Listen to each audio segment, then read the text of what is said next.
내란 중요 임무 종사 등의 혐의를 받는 홍장원 전 국가정보원 1차장이 2차 종합특검에 다시 출석했습니다. 홍 전 차장은 오늘 오전 경기도 과천 특검 사무실에 출석하면서 12.3 비상계엄 선포 이후 행적 등을 묻는 취재진 질문에 여러 가지 하고 싶은 말이 많은데 들어가서 잘 설명하겠다고 말했습니다. 특검은 홍 전 차장이 비상계엄 선포 직후 미국 중앙정보국 CIA의 계엄의 배경을 설명하는 과정에 관여했는지 들여다보고 있습니다. 특검은 국정원이 비상계엄 다음 날 국가안보실로부터 우방 국가의 계엄 배경을 설명하라는 취지의 요청과 문건을 전달받았고 이 문건이 영문으로 번역돼 CIA 측에 설명된 것으로 보고 있습니다. 반면 홍 전 차장 측은 의혹을 전면 부인하고 있습니다. 홍 전 차장 변호인은 해당 문건이 계엄이 종료된 뒤 나온 것이라며 홍 전 차장이 참석한 회의에서도 CIA 메시지와 관련한 논의는 없었다고 밝혔습니다. 또 홍 전 차장은 계엄 해제 의결 이후 새벽 1시 반쯤 퇴근했다며 비상계엄이 해제되기 전까지의 행적에도 문제가 없다는 입장입니다. 앞서 지난달 22일 홍 전 차장을 한 차례 조사한 특검은 오늘 조사에서 비상계엄 선포부터 해제까지의 구체적인 행적과 국정원 내부 의사결정 과정을 집중 확인할 방침입니다. 조사를 하고 있습니다. 우리는 국민을 대표해서 여기서 국정조사를 하고 있습니다. 쉽게 말하면 이 자리는 국민의 재판이라고 보여집니다. 내란이라는 이러한 역사적인 있어서는 안 되는 이러한 사항, 친위 구태타로 온 나라가 흔들리고 있습니다.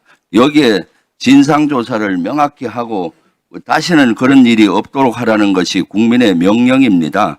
이 장이 국민 재판이 여기서 이루어지는 겁니다. 그런데도 불구하고 지금 증인들은 지금 일부 인원들은 입을 닫고 있습니다. 이것은 국민의 녹을 먹으면서 장관식이나 했던 분들이 국민 재판정에 나와서 입을 닫는 것은 국민에 대한 예의가 아니고요. 여러분들 스스로도 보호하는 것이 아니라고 봅니다. 뜻하지 않으니까 이렇게 하는 거 아니겠습니까? 제대로 답변을 해서 국민에 대한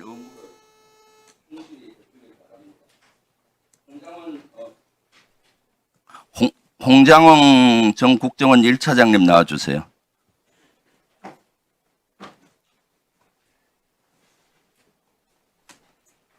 네, 그 1차장님은 12월 3일 날 비상계엄이 있는 날 한 20시경에 전화를 대통령이 전화가 올 테니까 전화 대기하라는 거 누구로부터 받았습니까? 처음에 대통령께서 전화를 하라고 하는 지시를 제 보좌관으로부터 받았습니다. 아, 전화를 대통령한테 하라고? 예, 그런 지시가 있었다. 아, 대통령께서 전화를 하라고 하신다라는 지시를 전달받았습니다. 그러면은 몇 시쯤 그걸 받았죠? 예, 한 8시 좀 넘어서인데 제가 저녁 8시 22분에 대통령께 전화를 드렸습니다. 아, 먼저 전화를 드렸어요? 예, 8시 22분에? 그 지시를 받고 네. 제가 전화를 먼저 드렸습니다. 그럼 그 대통령이 뭐라고 얘기를 했습니까? 무슨 보고를 했죠? 요지는 한두 시간 후에 중요하게 전달할 사항이 있으니 통신 축선에 대기하라는 지시였습니다. 아, 통신 숙선에 대기해라. 그렇습니다. 내용은 얘기 안 하고요. 예, 그 내용은 아마 그 중요한 얘기가 있는데 한두 시간 이후에 얘기하겠다라는 말씀으로 이해했습니다. 아, 그리고 나서 그러면은 뭘로 유추했습니까? 사실 그때는 특별하게 유추할 수 있는 근거가 없었습니다. 그래서 그 다음에 다시 대통령한테 전화가 온 시간이 언제입니까? 8시 22분에 통화를 한 이후에 대통령께서 대기하라고 한 말씀이셨기 때문에 국정원 청사로 돌아가서 직무실에서 대기하고 있었습니다. 그리고 대기하고 있는 중에 10시 23분에 비상계엄이 일어난 부분을 TV로 보고 그 위에 한 30분 정도가 지난 10시 53분 정도에 대통령께서 전화를 주셨습니다. 그때는 대통령이 1차장한테 전화를 먼저 했다? 그렇습니다. 네. 어떤 내용의 전화를 했습니까? 전화 내용이 뭐였습니까? 첫 번째는 비상계엄을 발표한 사실을 확인했는가 하는 부분이고 두 번째는 아까 윤건영 의원님께서 질문했던 내용과 동일합니다. 중요한 요지는 그 방첩사령부를 적극 지원하라는 부분이 이어졌습니다. 방첩사를 적극 지원하다. 그리고 또 있었잖아요. 뭐 잘 지원하면은 예산도 주고 수사권도 주겠다. 뭐 이런 얘기. 아니 그런 말씀은 아니셨고요. 네.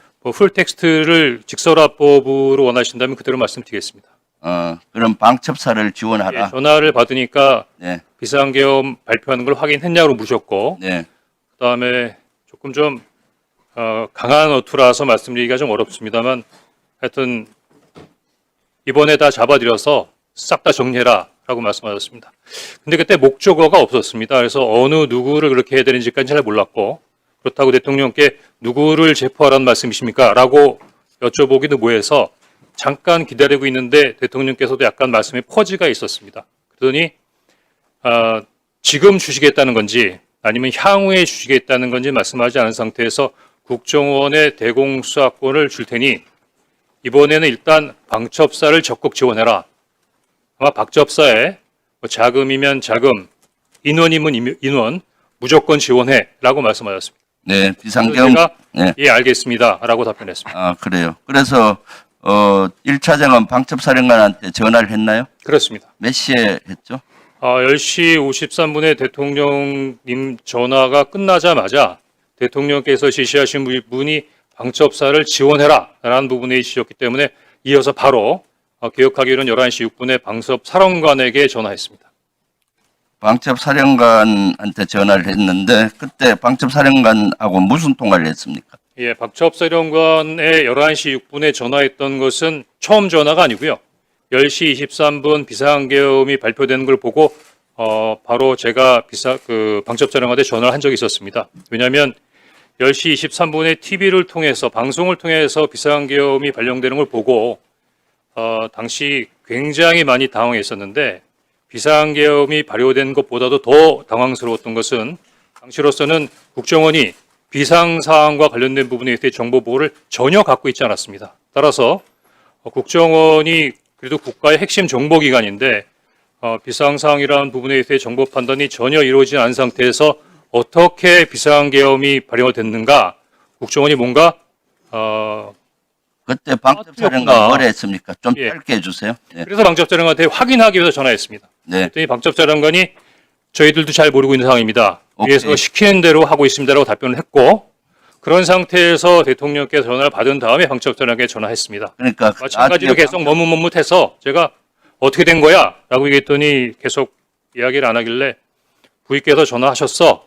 대통령께서 너희들을 도와주래. 라고 이야기를 했더니 그 이후에 아마 정보위에서 말씀하신 그 관련된 내용들을 저한테 얘기했던 겁니다. 그러니까 여러 명 정치인 체포해라 이재명 포함해서 그렇습니다.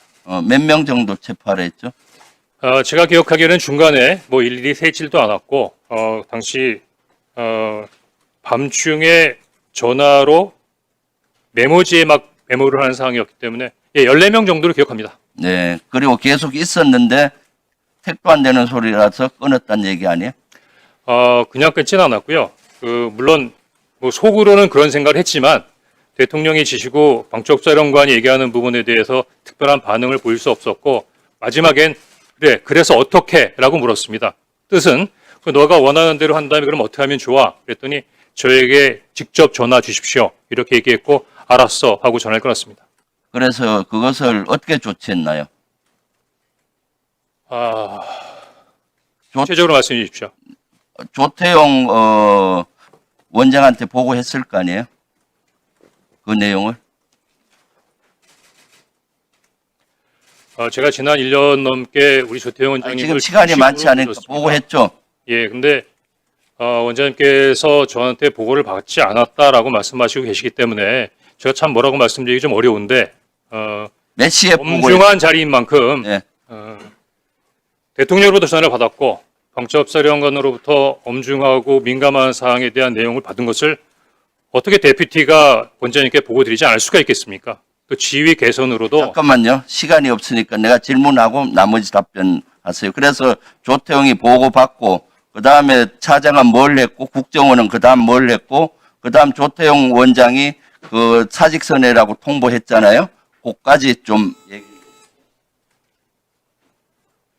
원장님 송구합니다만 그냥 당시 제가 기억나는 대로 말씀드리겠습니다. 아마 국정원장께서는 하루에도 뭐 책 한두 권 정도의 정보 보고를 받으시고 워낙 많은 보고서를 받으시고 또 더구나 총리님께서도 말씀하셨지만 충격적인 사항이라 아마 당시 상황이 많이 헷갈릴 수 있으십니다. 더구나 제가 얘기한 부분이 굉장히 단편적이고 조태영 원장님께서 12월 6일 날 그 기자회견 하셨던 것처럼 제가 대통령께서 정치인을 체포하라고 지시하셨습니다라고는 보고하지 않았습니다. 다만 그 정황상 관련된 보고를 드렸는데 10시 53분에 대통령으로부터 전화를 받고 11시 6분에 방첩사령관으로부터 어떤 내용인 줄 알게 됐습니다. 제가 방첩사령관에게 전화를 할 때는 우리 국정원이 놓쳤지만 아마 대통령께서 이렇게 싹 다 잡아드리라고까지 말씀하시는 거 보니까 국내에 장기 암약하던 간첩단 사건을 적발했나 보다. 그래서 아마 이렇게까지 긴급하게 진행돼야 된다고 생각하고 국정원에까지 지원을 요청한다고 추정했었습니다. 그런데 여인영 간첩사령관으로부터 체포 대상자 명단을 받아보는 순간에 이게 뭐가 잘못됐구나라고 전반적인 사항이 흐트러져서 이해하기 어려웠습니다. 더구나 11시 6분에 방첩사령관하고 통화한 다음에 11시 30분에는 그 원장님께서 지시하셔서 원장님 직무실에서 긴급 정무직 회의가 열립니다. 만약에 자리에 안 계셨다면 모르지만 방금 대통령으로 전화받고 방첩사령관도 전화받은 내용을 11시 6분에 알고 있는데 11시 30분에 정무직 회의 때 바로 제 앞에 앉아 계셨거든요. 그거 어떻게 말씀 안 드릴 수가 있습니까? 네. 자, 정리하세요. 예. 다시 한번 말씀해 주십시오. 12월 5일 날 조태용 원장이 사직서 내라고 내야 되지 않겠냐.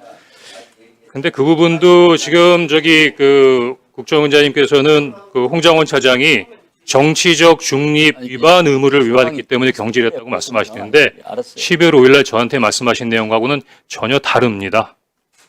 네, 추가를 해주십시오. 네. 네, 추가를 해주십시오. 네.